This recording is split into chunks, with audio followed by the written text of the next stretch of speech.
বিসমিল্লাহির রহমানির রহিম। আমি তারেক রহমান বলছিলাম।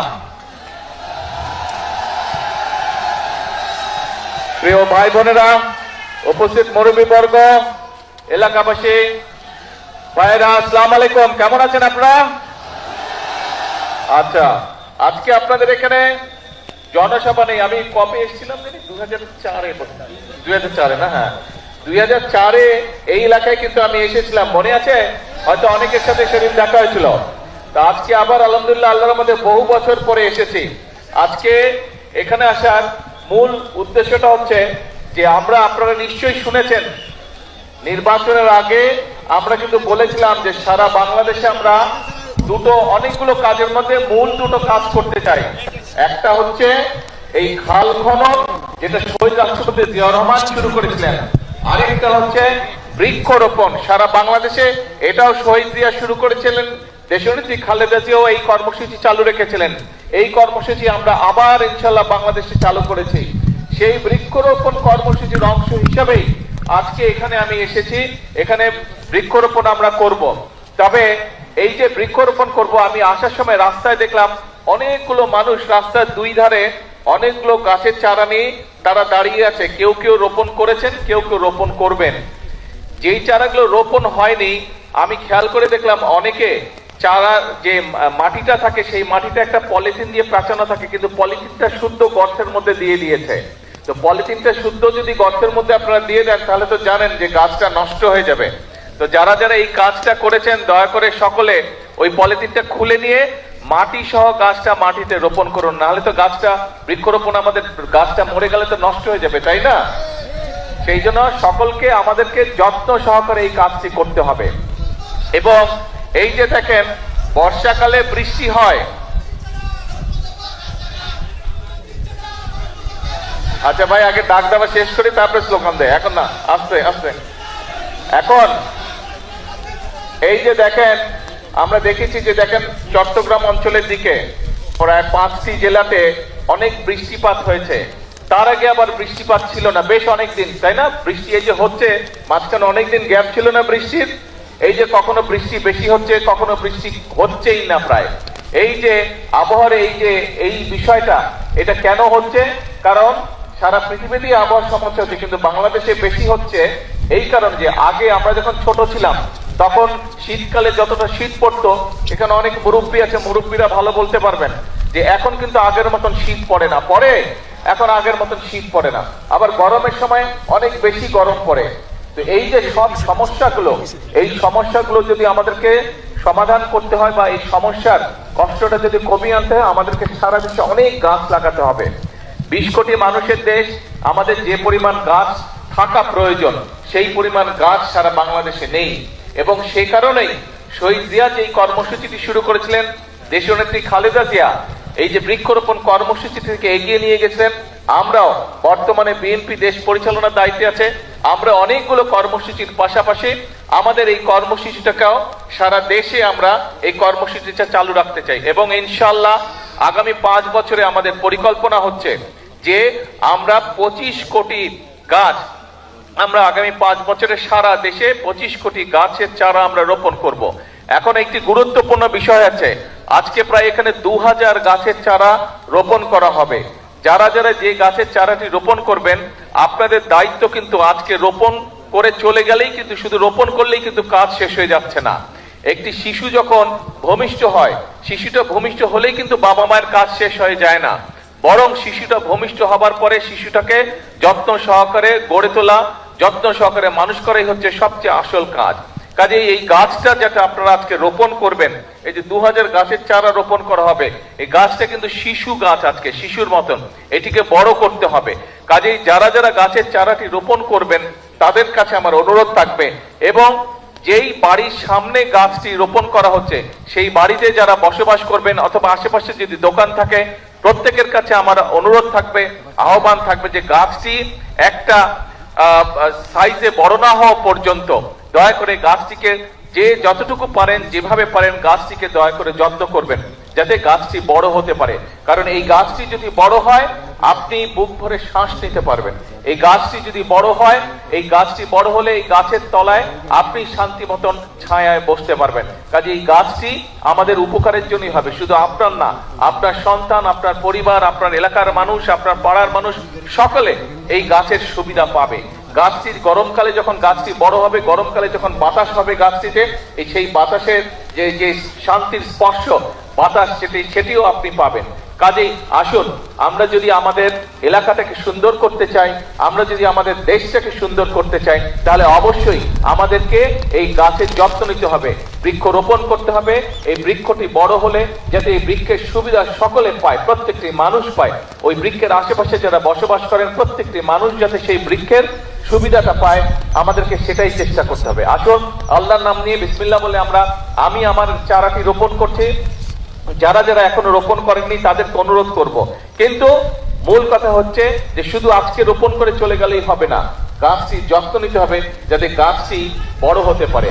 আপনি যেরকম সন্তানকে দেখেন বড় হতে, সন্তান যত বড় হয় আপনার বুকটা ভরে উঠে আনন্দে, ঠিক এই গাছটি যারা যারা রোপণ করছেন বা গাছের যাদের দোকানপাট, বাসা বাড়ির আশেপাশে বা সামনে এই গাছের চারাটি রোপণ করার পরে গাছটি যখন বড় হবে, দেখবেন সন্তান বড় হওয়ার যে আনন্দ, ঠিক গাছটি যখন যত বড় হবে দেখবেন একই রকম আপনি আনন্দ পাবেন। আসুন, আল্লাহ দেওয়া এই নিয়ামত, এই আনন্দটি আমরা আজকে সকলে ভাগ করে নিই। 2500 গাছ রোপণ করা হবে। যারা 2500 গাছের চারা রোপণ করবেন তাদের সকলকে আমি অনুরোধ করব, আসুন সুন্দরভাবে আমরা চারাটি রোপণ করি। আমরা একসাথে আজকে 2500 চারা রোপণ করি। বৃক্ষরোপণ উপলক্ষে একটা সুন্দর স্লোগান আমরা তৈরি করেছি, বৃক্ষরোপণে সাজাই দেশ সবার আগে, বৃক্ষরোপণে জোরে, বৃক্ষরোপণে সবার আগে, বৃক্ষরোপণে সবার আগে। আসেন বিসমিল্লাহ বলে আমরা গাছের চারাটি রোপণ করি। প্রিয় ভাই বোনেরা, এই যে আমরা যে গাছের চারা রোপণ করলাম, আমি কিন্তু আপনাদের কাছে একটি অনুরোধ করেছি এবং আহ্বান করেছি যে এই গাছের যত্ন নিতে হবে। এই গাছের যদি আমরা যত্ন নেই, গাছটি যখন বড় হবে তখন এটা কি অন্য দেশে বাতাস দিবে? অন্য দেশের মানুষকে বাতাস দিবে? কাকে বাতাস দিবে? এই এলাকার মানুষকে। এই গাছের সুফল, যেটা সুফল আছে সেটা কে ভোগ করবে? এইটা ভোগ করবে মানুষ, এই এলাকার মানুষ ভোগ করবে। আরেকটি বিষয় আপনাদের সকলকে আমি বলতে চাই, একটি বিষয়, এই দেশটির মালিক কারা? আমরাটা কারা? এই দেশের জনগণ। এখন যেহেতু আপনারা এই দেশের জনগণ, এই দেশের মালিক, আপনি যেই ঘরের মালিক, যেই ঘরে আপনি থাকেন, সেই ঘরের যত্ন কে করে? সেই ঘরটি যদি ময়লা হয়ে যায়, কোন একটি খুঁটি দুর্বল হয়ে যায়, তো সেটির যত্ন কে করে? ঠিকঠাক কে করে? ঘরের মালিক করে না? ঘরের মালিক করে। তো দেশটা যেহেতু আমাদের সকলের, এই দেশটার তো আমাদেরকে যত্ন করতে হবে। এই যে দেখেন খালটা, এই আমার সামনে ওইখানে একটা প্লাস্টিকের বোতল পড়ে আছে, তারপরে এখানে একটা প্লাস্টিকের বোতল পড়ে আছে।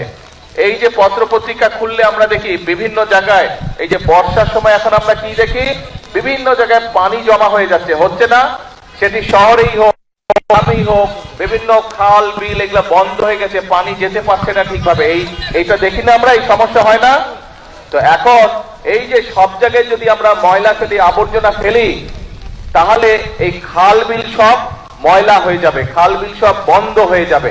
এবং খাল বিল যদি বন্ধ হয়ে যায়, এই খালটি যদি চালু থাকে, এই খালে যদি পানি প্রবাহিত করে, উপকারটা কাদের হবে? এই এলাকার মানুষের হবে। অর্থাৎ সারা দেশের খাল বিল যদি ঠিকঠাক থাকে, তাহলে বন্যার সময় যেরকম ক্ষতি কম হবে, পানি যেমন খালের মধ্যে থাকবে, ঘরে বাড়িতে কম ঢুকবে, একইভাবে খালের পানিও পরিষ্কার থাকবে যদি আমরা খালের যত্ন নেই, আমাদের নদীগুলোর যত্ন নেই। সেই পানি তো আমরাই ব্যবহার করি। তো সেই জন্য আপনাদের সকলের কাছে আমার অনুরোধ থাকবে, এই রাস্তা দিয়ে আসার সময় দেখলাম যেখানে যেখানে বাজার আছে সেইখানে বিভিন্ন রকম কাগজ পত্র, পলিথিন, প্লাস্টিকের ব্যাগ, বিভিন্ন জিনিস পড়ে, প্লাস্টিকের বোতল পড়ে পরিবেশটা একদম নষ্ট হয়ে যাচ্ছে। পরিবেশ যদি নষ্ট হয়ে যায় তাহলে ক্ষতিটা কার হবে বলেন তো? কারণ এই যে ঢাকা শহরে গেলে এই বিভিন্ন পরিবেশের কারণে ধোঁয়া, গাড়ির ধোঁয়া, ট্রাকের ধোঁয়া, ইঞ্জিনের ধোঁয়া, এই ময়লা, মানুষের শ্বাস নিতে কষ্ট হয়। এই গ্রামে আসলে তাও কিছুটা ভালো লাগে, তাও কিছুটা বুক ভরে শ্বাস নেওয়া যায়। কিন্তু এই আবর্জনা দিয়ে যদি সব জায়গায় ভরে যায় তাহলে তো পুরো দেশের পরিবেশ নষ্ট হয়ে যাবে। তখন ছোট বড় সব মানুষের ক্ষতি হবে, শ্বাস নিতে কষ্ট হবে, শ্বাসজনিত বিভিন্ন রকম অসুখ বিসুখ হবে। আপনাদের সকলের কাছে আমার আহ্বান, এবং এখানে আজকে মিডিয়ার ভাইরা আছেন, ভাই বোনেরা আছেন, তাদের মাধ্যমে আমি সমগ্র দেশের মানুষকে অনুরোধ করব, আসুন আমরা চেষ্টা করি যেখানে সেখানে আবর্জনা যেন আমরা না ফেলি। আমাদের কোন একটা ব্যবহার্য জিনিস ব্যবহারের প্রয়োজনীয়তা ফুরিয়ে গেল, পানি খেলাম, পানির বোতলটা খালি হয়ে গেল, আমরা যেখানে সেখানে ফেলে দেই। কোনো একটা প্যাকেটে করে আমরা কিছু নিয়ে যাচ্ছি, জিনিসটা যখন বের করলাম প্যাকেটটার প্রয়োজনীয়তা ফুরিয়ে গেল, আমরা প্যাকেটটা যেখানে সেখানে ফেলে দিচ্ছি। এতে করে আমাদের পরিবেশটা নষ্ট হয়ে যাচ্ছে। পরিবেশটা নষ্ট হয়ে গেলে আলটিমেটলি ক্ষতিগ্রস্ত হচ্ছে আমরা, ক্ষতিগ্রস্ত হচ্ছে, পরবর্তীতে আমাদের সন্তানেরা ক্ষতিগ্রস্ত হবে। আসুন আমরা যদি নিজের ঘর নিজে পরিষ্কার না রাখি, নিজের দেশকে নিজে যদি ঠিক না করি, বাইরে থেকে তো কেউ এসে আমাদেরকে করে দিবে না। আমরা যখন ছবিতে দেখি, টেলিভিশনে বা অন্য জায়গায় যখন অন্য অন্য দেশের ছবি দেখি, আমরা মাঝে মাঝে বলি না, আহা ওদের রাস্তাঘাট কি পরিষ্কার, কি সুন্দর, বলি আমরা মাঝে মাঝে, মনের মধ্যে আসে না এই কথাটা? আসে এই কথাটা। কিন্তু ভাই ওদের দেশের রাস্তাঘাট তো ওরাই পরিষ্কার করে রাখে, এই অন্য জায়গা থেকে তো মানুষ গিয়ে করে না, তার দেশ সেই সুন্দর করে রাখে। আসুন না আমাদের দেশটাকে যদি সুন্দর করতে হয় তাহলে আমাদের সবাইকে চেষ্টা করতে হবে। আপনাদের বাড়িতে, একটা বাড়িতে যদি 5-7 জন মানুষ থাকে, আপনার পরিবারে তো 5-7 জন মানুষ থাকে না? এখন একজন মানুষ যদি সারাদিন বাড়ি পরিষ্কার করে আর বাকি 5-7 জন মিলে যদি সারাদিন ময়লা করে, ওই বাড়ি পরিষ্কার রাখা সম্ভব? ঘর পরিষ্কার গুছিয়ে রাখা সম্ভব? তো দেশটাও তো ঘরের মতনই। কয়েকজন যদি শুধু পরিষ্কার করে, এই যারা সরকারি যাদের দায়িত্ব পরিষ্কার, তারাই শুধু পরিষ্কার করে, সবাই মিলে যদি শুধু ময়লা করতে থাকে তাহলে তো পরিষ্কার রাখা সম্ভব হবে না। আমাদের সকলকে মিলে পরিষ্কার করতে হবে। যেখানে ময়লা ফেলার জায়গা, সেই ময়লাটা সেখানেই ফেলতে হবে। আমরা যদি চারিদিকে ছড়িয়ে ছিটিয়ে ময়লা ফেলি, একদিকে যেরকম দেখতে খারাপ লাগবে, আপনারা তো বাসে করে বিভিন্ন জায়গায় যান না, বরিশাল সদরে যান, ঢাকায় যাচ্ছেন, বিভিন্ন জায়গায় যাচ্ছেন, বাসে করে যখন যাবেন দেখবেন যেখানে বাজার ঘাট দোকানপাট আছে সেখানে ময়লা দিয়ে ভরা, সেখানে বিভিন্ন রকম আবর্জনা দিয়ে ভরা। ময়লা দেখতে কারো ভালো লাগে? তো ময়লা হলে কি হয়, পরিবেশটা ময়লা হয়ে যায়, দেখতেও ভালো লাগে না, দেখতেও ভালো লাগে না।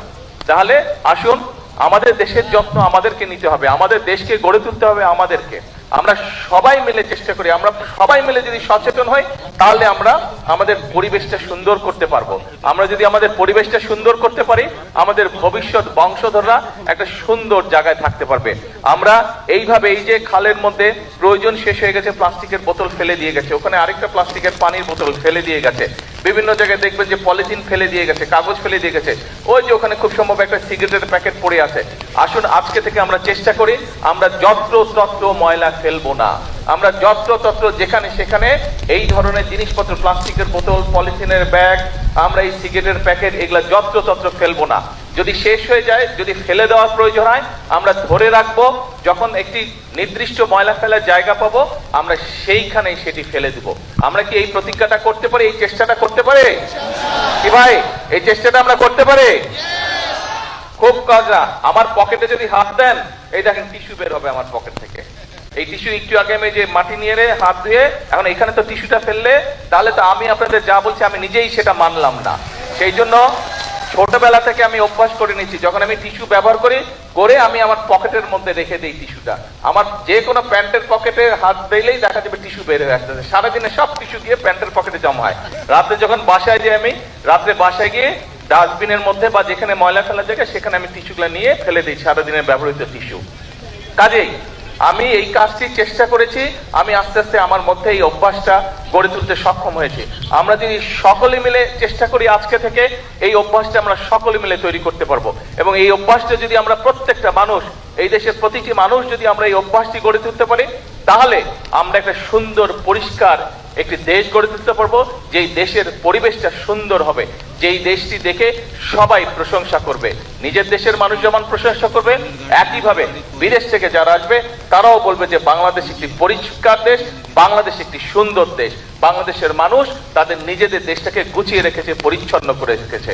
প্রিয় ভাই বোনেরা, আজকে আপনাদের সামনে আমি কোনো রাজনৈতিক বক্তব্য দিলাম না, কারণ রাজনৈতিক বক্তব্য থেকে নিজের দেশের জন্য ভালো কিছু করাটা অনেক অনেক অনেক গুরুত্বপূর্ণ।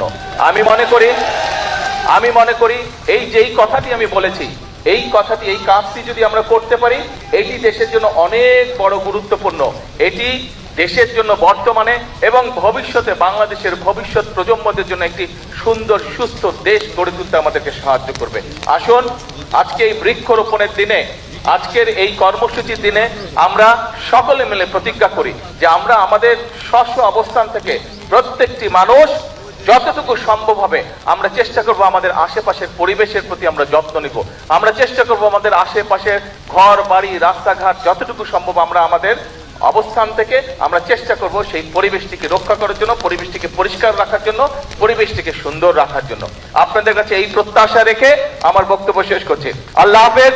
বাংলাদেশ জিন্দাবাদ। বাংলাদেশ জাতীয়তাবাদী দল জিন্দাবাদ। আসসালামু আলাইকুম।